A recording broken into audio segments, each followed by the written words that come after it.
આપણે વડાલી શહેરમાંથી 1 કિલોમીટર સુધી આ જીમ છે સરકારી, ત્યાં 2022માં બની હતી. 62 લાખનો ખર્ચો થયો હતો સર.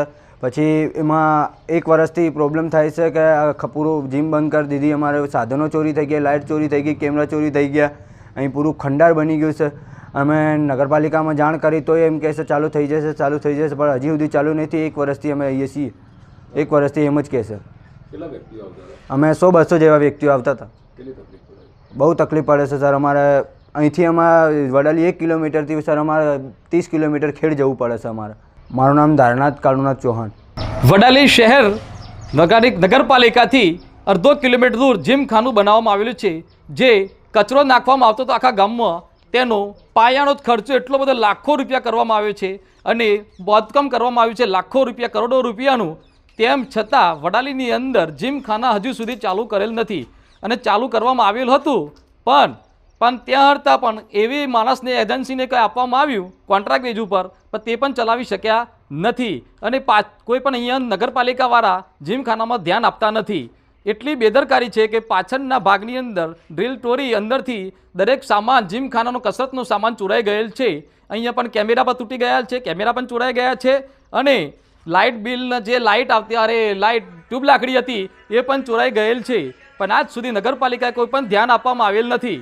તો અમારે દરેકને, વડાલી શહેરને, જનતાને અને તમામ જે મિત્રો અહીંયા જીમખાનામાં કસરત કરવા આવે છે તેમને વિનંતી છે કે જો તાત્કાલિક જીમખાનું શરૂ કરવામાં આવે, અને જો જીમખાનું શરૂ કરવામાં નહીં આવે તો તમામ વડાલી શહેરની જનતાને જણાવે છે કે જો જીમખાનું શરૂ નહીં કરવામાં આવે તો તમામ અમે બધા ભેગા થઈને મિત્રોએ ઉગ્ર આંદોલન કરવામાં આવશે.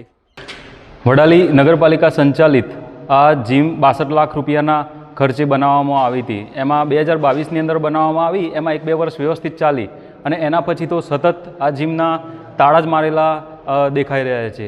અને આ જીમમાં જોઈ શકીએ જે પ્રમાણે વ્યવસ્થા પણ નથી કરવામાં આવી રહી હતી. અને જે ફી આપવામાં આવતી હતી એ ફી પ્રમાણે અહીંયા ના તો પાણીની સુવિધા મળતી હતી, ના તો સ્વચ્છતાની સુવિધા મળતી હતી.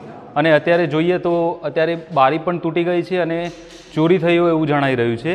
અને આ જીમમાં જે 62 લાખ રૂપિયાનો ખર્ચો થયો છે એમાં આ લોકોએ સત્તાધીશોએ 62 લાખ રૂપિયાનું શું કર્યું એ તપાસનો વિષય છે. અને અમારી એક જ ડિમાન્ડ છે કે એક તપાસ કમિટી બેસાડવામાં આવે અને આ જે પબ્લિકના પૈસા, ટેક્સના પૈસાના જે 62 લાખ રૂપિયા જે જીમ બનાવવામાં આવી છે એમાં જે ભ્રષ્ટાચાર થયો છે એ વ્યક્તિઓને બહાર પાડવામાં આવે એવી અમારી ડિમાન્ડ છે. સુપ્રસિદ્ધ જૂનો અને જાણીતો માંડવીનો કચ્છી આદર્શ દટ્ટા એટલે મિની પંચાંગ એની ખાસ વિશેષતા. સારી ગુણવત્તાના રંગીન પાના, દરેક પાને દિવસ રાત્રિના ચોઘડિયા, ગુજરાતી તિથિ, સચોટ મુસ્લિમ તારીખ, સાગરખેડુ માટે દરિયાઈના રોજ, મિશ્રી તારીખ, કચ્છ સૌરાષ્ટ્રના મેળાની સંપૂર્ણ જાણકારી તેમજ જોવાલાયક સ્થળોની માહિતી, જૈન દેરાસરો, હિન્દુ મંદિરો તેમજ મુસ્લિમ તહેવારોની માહિતી, જાહેર રજાની વિગત. જમ્બો સાઇઝ દટામાં અંગ્રેજી તારીખ અને મોટા અક્ષરે તેમજ યાદીની નોંધ અને જગ્યા. આ બધું જ એક જ નાનકડા પેજમાં ખૂબ જ સારી રીતે દર્શાવવામાં આવેલ છે. દરેક ભગવાનના ફોટાવાળા મુસ્લિમ તેમજ કુદરતી દ્રશ્યવાળા પુઠ્ઠા ખૂબ જ વ્યાજબી ભાવે. 3 સાઇઝના દટ્ટા તથા પ્રીમિયમ સ્ટેન્ડ દટ્ટો કચ્છના દરેક સ્ટેશનર પર ઉપલબ્ધ. વધુ વિગત માટે સંપર્ક આદર્શ પ્રિન્ટિંગ પ્રેસ, સ્ટેશન રોડ, શાંતિ ચેમ્બર, ભુજ, કચ્છ.